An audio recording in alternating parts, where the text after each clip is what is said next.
Il y a une chose que le narcissique n'a jamais prévue quand il t'a choisi. Il n'a pas prévu que la femme qu'il essayait de briser allait un jour devenir inarrêtable. Jung l'a identifié il y a presque un siècle dans ses travaux sur l'individuation. L'être humain qui traverse la souffrance consciente et qui revient de l'autre côté n'est plus la même personne. Il est devenu quelqu'un de fondamentalement indestructible. Et aujourd'hui, je vais t'expliquer exactement ce qui se passe en toi quand tu te relèves après une relation narcissique. Pourquoi cette renaissance n'est pas seulement une guérison, c'est une élévation. Parce que ce que le narcissique t'a fait vivre, aussi terrible que ce soit, a planté en toi des racines que personne ne pourra jamais arracher. Reste avec moi jusqu'à la fin. Les 7 phases que je vais te décrire vont t'expliquer pourquoi tu es en train de devenir quelqu'un que même lui ne pourra plus jamais atteindre. Et quand tu auras compris ça, tout va changer. J'ai vécu exactement cette transformation. Pendant des années, j'ai cru que la douleur d'une relation narcissique m'avait brisé pour toujours, que les morceaux ne se remettraient jamais ensemble. Je suis psychologue depuis 15 ans, j'ai accompagné des centaines de femmes à travers ce chemin. Et pourtant, j'ai dû traverser le mien avant de vraiment comprendre ce que Jung voulait dire. Ce qu'il appelait l'individuation n'est pas un concept abstrait réservé aux livres de philosophie. C'est exactement ce qui se passe dans ton corps, dans ta tête, dans ton âme, quand tu décides de te relever après quelqu'un qui a voulu te détruire. Alors je veux que tu m'écoutes bien, parce que ce que je vais te révéler aujourd'hui, très peu de thérapeutes osent le dire ouvertement. Tu sais ce qu'il y a de paradoxal dans la relation narcissique? C'est que le narcissique croit avoir gagné. Il t'a manipulé, il t'a diminué, il t'a convaincu que tu ne valais rien sans lui. Il t'a prise dans ce cycle infernal du love bombing, de la dévaluation, du discard, encore et encore, jusqu'à ce que tu ne saches plus qui tu es. Et maintenant, quelque part dans sa tête vide, il se dit qu'il a eu raison de toi, qu'il a gagné, qu'il t'a brisé définitivement. Mais voilà ce qu'il ne comprend pas, et ce qu'il ne comprendra jamais. En te brisant, il a déclenché quelque chose qu'il ne pouvait pas contrôler. Quelque chose d'ancien, de profond, d'indestructible. Jung appelait ça le processus d'individuation. Et ce processus, une fois qu'il est enclenché, ne peut plus être arrêté. Par personne, même pas par lui. Ça va faire mal, mais c'est la vérité dont tu as besoin. La douleur qu'il t'a infligée n'a pas seulement laissé des cicatrices, elle a ouvert quelque chose en toi, une profondeur que tu n'aurais jamais atteinte sans cette traversée. Et cette profondeur, c'est ce qui te rend aujourd'hui inarrêtable. Mais d'abord, je veux que tu comprennes ce que tu as vraiment vécu. Parce que beaucoup de femmes qui ont survécu à une relation narcissique portent encore une douleur qu'elles n'arrivent pas à nommer. Tu t'es peut-être senti épuisé après chaque conversation avec lui, comme si quelqu'un avait aspiré toute ton énergie sans que tu comprennes pourquoi.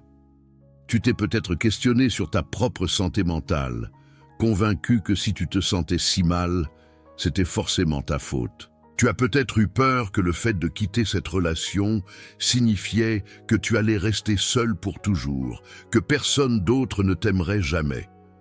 Tu as peut-être ressenti une rage froide à l'idée d'avoir donné tant d'amour, tant d'énergie, tant d'années à quelqu'un qui n'a jamais été capable d'aimer pour de vrai. Et tu as peut-être eu honte, cette honte de ne pas avoir vu, de ne pas avoir su, de ne pas être parti plus tôt. Je t'entends, je t'ai entendu. Je t'entends encore aujourd'hui dans le cabinet, dans les yeux de chacune de mes patientes qui ont traversé exactement la même chose que toi. Et c'est précisément pour ça que je veux que tu comprennes les 7 phases de ce que Jung appelait la renaissance après la nuit noire de l'âme. Parce que ce que tu as vécu a un nom, un chemin et une destination que le narcissique n'aurait jamais pu prévoir. Retiens bien ce que je vais te dire maintenant. Parce que la 2e phase va t'expliquer quelque chose que même tes amis proches ne comprennent probablement pas. La première phase de cette transformation, Jung l'appelait la descente. C'est le moment où tout s'effondre. Pas seulement la relation, mais l'image que tu avais de toi-même, du monde, des autres. Ce moment-là est terrifiant, parce que tu perds les repères que tu avais construits autour de lui. Ta valeur dépendait de son regard, ta stabilité émotionnelle dépendait de ses humeurs. Et quand ce regard disparaît ou se transforme en mépris, tu te retrouves dans un vide que tu n'as jamais connu. C'est la nuit noire de l'âme dont parlait Jung. Ce n'est pas une métaphore, c'est un état psychologique réel, documenté, universel. Et c'est la première étape obligatoire sur le chemin de devenir inarrêtable. Pourquoi obligatoire? Parce que c'est dans cette descente que quelque chose de fondamental se produit. Le psyché, confronté à la douleur absolue, est forcé de se retourner vers lui-même. Pour la première fois depuis des années, peut-être depuis toujours, tu n'as plus la force de faire semblant. Tu n'as plus la force de te mentir. Tu n'as plus la force de fuir. Et dans ce moment de vulnérabilité totale, quelque chose d'authentique commence à émerger. En 15 ans de pratique clinique avec des survivantes de violences narcissiques, j'ai vu cette phase se répéter à l'identique chez des centaines de femmes. La descente est terrifiante, mais c'est elle qui rend tout le reste possible. La deuxième phase, c'est ce que Jung appelait la rencontre avec l'ombre. L'ombre, dans la psychologie jungienne, c'est la partie de toi que tu as refoulée, cachée, niée. Et après une relation narcissique, cette rencontre prend une forme très particulière. Parce que tu vas découvrir des choses sur toi-même qui vont peut-être te surprendre. Tu vas découvrir ta colère. Une colère que tu avais appris à réprimer parce qu'il punissait chaque fois que tu l'exprimais. Tu vas découvrir tes besoins. Ces besoins que tu avais appris à ignorer parce qu'ils ne comptaient jamais dans votre relation. Et tu vas découvrir quelque chose de précieux et de douloureux à la fois. Tes limites. Ces frontières intérieures que tu n'avais jamais vraiment posées, ou que tu avais laissé traverser encore et encore parce que tu croyais que c'était ça, l'amour.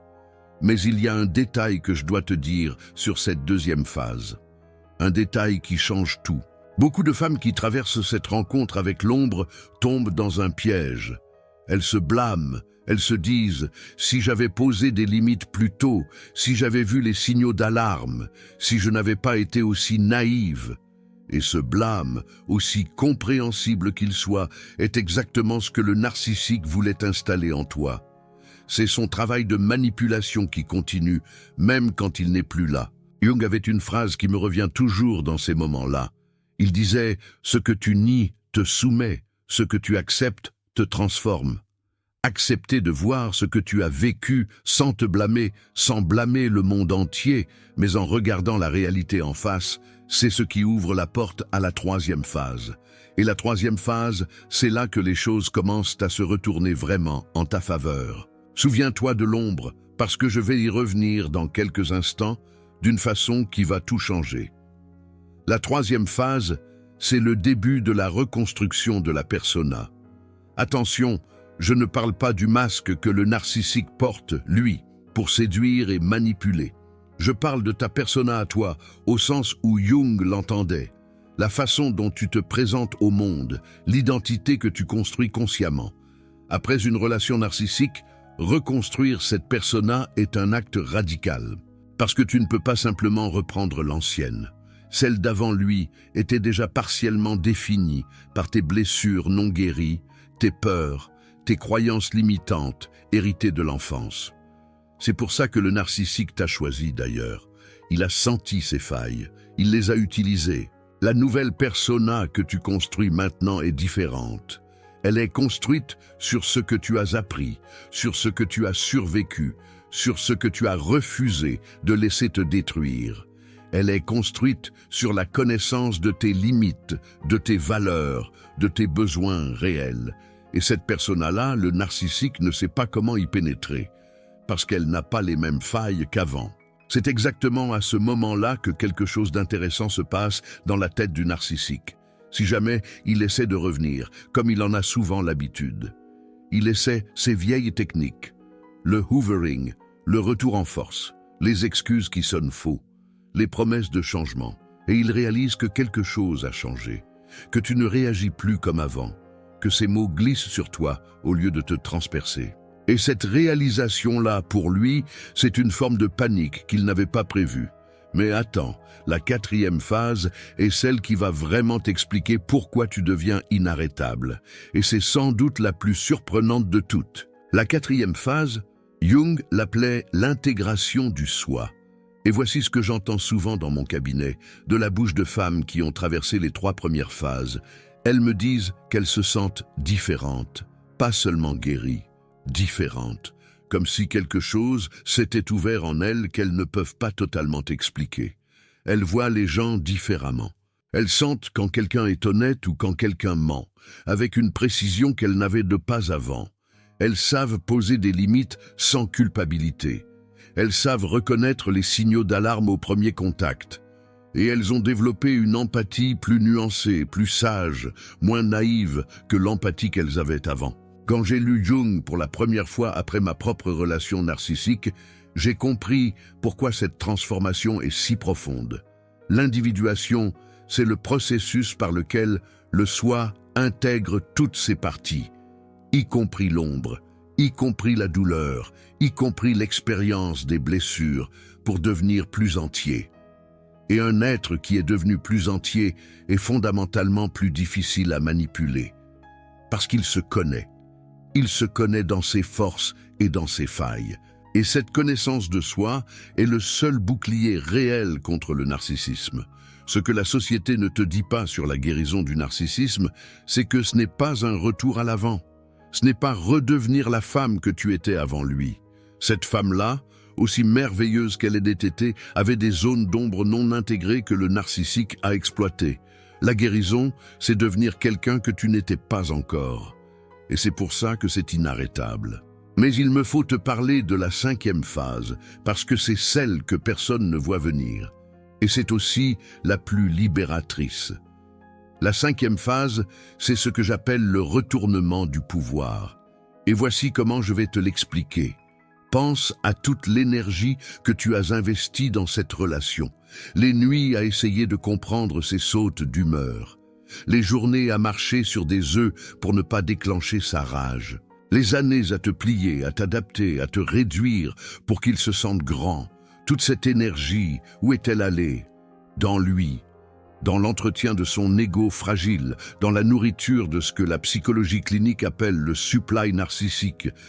Et maintenant que tu es sorti, cette énergie-là, elle est toujours en toi. Elle n'a nulle part où aller sauf vers toi, vers tes projets, vers tes relations saines, vers ta guérison, vers ta créativité, vers ta vie. Jung avait raison quand il écrivait que le pouvoir qu'on a donné à l'autre n'a jamais cessé d'être le nôtre. Personne ne peut te voler ce qui est fondamentalement en toi. Le narcissique a cru qu'il le pouvait. Mais ce qu'il prenait n'était qu'un flux.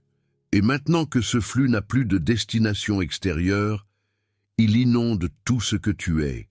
Et cette inondation-là, c'est ce que tu ressens parfois comme une énergie nouvelle, une clarté nouvelle, une force que tu ne savais pas avoir. Retiens bien ceci, car la 6e phase va tout expliquer sur pourquoi le narcissique perd définitivement son pouvoir sur toi.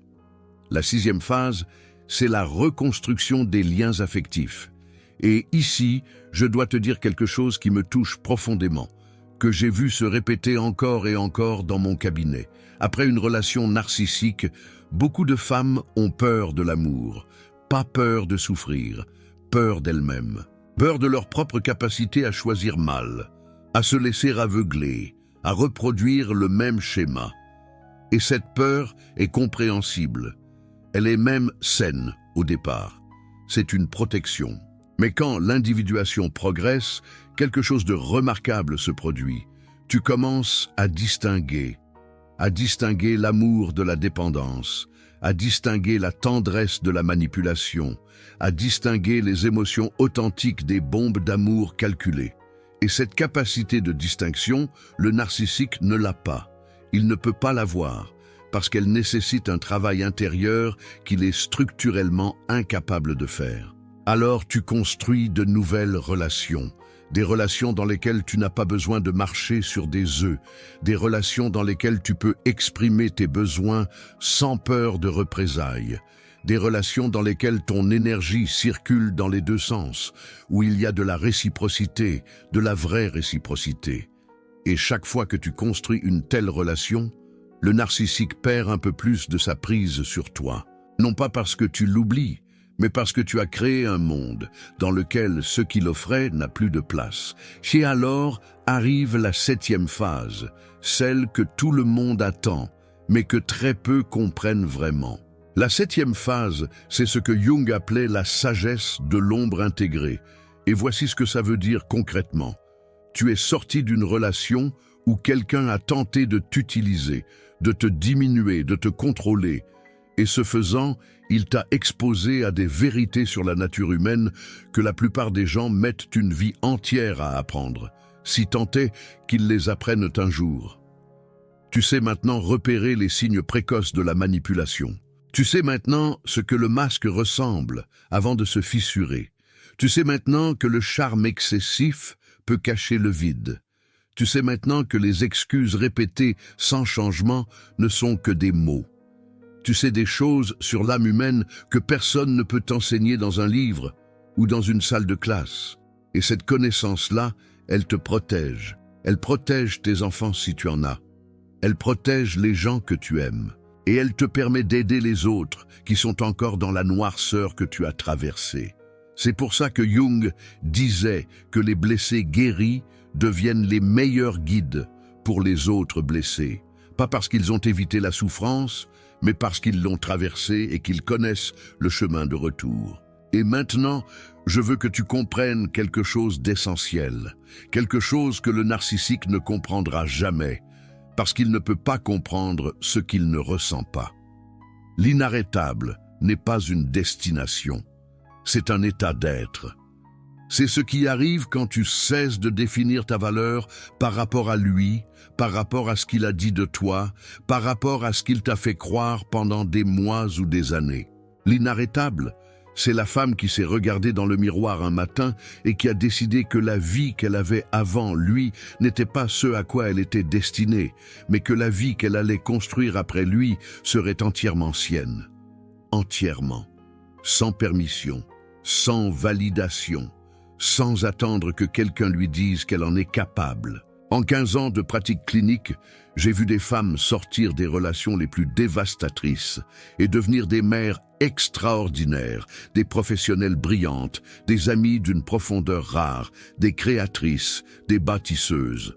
Non pas malgré ce qu'elles avaient traversé, grâce à ce qu'elles en avaient appris, grâce à l'individuation que Jung avait décrite. Et chaque fois, je me dis que le narcissique, sans le vouloir, sans le comprendre, a déclenché une transformation qu'il n'aurait jamais pu prévoir. Parce qu'il croyait qu'en te brisant, il t'arrêterait. Mais la vérité, c'est que c'est exactement en te brisant qu'il t'a libéré. Tu viens de recevoir quelque chose que peu de psychologues exposent avec cette clarté. Les 7 phases de l'individuation après une relation narcissique. La descente, la rencontre avec l'ombre, la reconstruction de la persona, l'intégration du soi, le retournement du pouvoir, la reconstruction des liens et la sagesse de l'ombre intégrée. Au cours des dernières minutes, tu as compris que ce que tu vis n'est pas une simple guérison. C'est une transformation vers quelque chose que le narcissique ne peut pas atteindre, parce qu'il ne peut pas le comprendre. Ces vérités ont été minimisées pendant des décennies dans la psychologie grand public, parce qu'elles demandent du courage, non seulement à celle qui les vit, mais aussi à celle qui les dit. Le Supertanks, là en bas, n'est pas seulement un soutien à cette chaîne. C'est ton signe que ces vérités doivent continuer à atteindre les femmes qui souffrent en silence, qui pensent qu'elles sont brisées pour toujours, qui ne savent pas encore qu'elles sont en train de devenir inarrêtables. Tu n'es pas seulement spectatrice, tu es gardienne de ces vérités. Et si ce que tu as entendu aujourd'hui t'a touché, transmets-le. Maintenant, je veux te donner quelque chose de concret, parce que comprendre les 7 phases, c'est une chose. Mais je veux que tu puisses les sentir. Je veux que tu puisses ancrer cette transformation dans ton corps, dans ton quotidien, dans tes décisions de tous les jours. Parce que l'individuation n'est pas quelque chose qui se fait seulement dans la tête. Elle se fait dans la vie. Voici un rituel de protection émotionnelle que j'enseigne à mes patientes et qui s'inspire directement du travail de Jung sur l'intégration de l'ombre. Je t'invite à le faire ce soir, seul, dans un moment calme. Première étape, trouve un endroit tranquille. Assieds-toi, ferme les yeux et respire profondément 3 fois, non pas pour relaxer ta tête, mais pour atterrir dans ton corps. Les émotions que le narcissique t'a appris à ignorer vivent dans ton corps. Le retour à ton corps est un acte de rébellion contre tout ce qu'il t'a enseigné. Deuxième étape, pense à une émotion que tu as refoulée pendant la relation. Peut-être la colère, peut-être la tristesse, peut-être le sentiment de ne jamais être assez. Ne la juge pas, ne cherche pas à l'analyser tout de suite. Laisse-la simplement être là, présente, réelle, reconnue. Jung disait que les émotions non reconnues ne disparaissent pas, elles deviennent notre ombre. En la reconnaissant, tu commences à l'intégrer. Troisième étape, dis à voix haute, ou dans ta tête si tu préfères, une phrase simple. Une phrase que j'ai entendue dans ma propre bouche le jour où ma guérison a vraiment commencé. La phrase est celle-ci. Je ne suis pas ce qu'il a dit que j'étais. Je suis ce que j'ai survécu et ce que je construis maintenant. Répète-la 3 fois et laisse-la descendre. Souviens-toi de la notion de soi intégré dont nous avons parlé tout à l'heure, parce que cette phrase est exactement ça. Elle redéfinit ton identité non plus à partir du regard du narcissique, mais à partir de ta propre expérience, de ton propre courage, de ta propre capacité à te relever. Quatrième étape, identifie une chose, une seule, que tu feras demain et qui nourrit ton élan et non ses besoins à lui. Un projet, une conversation avec une personne bienveillante, 1 heure pour toi seul. Un pas vers quelque chose que tu as abandonné pendant la relation. Une seule chose, mais fais-la.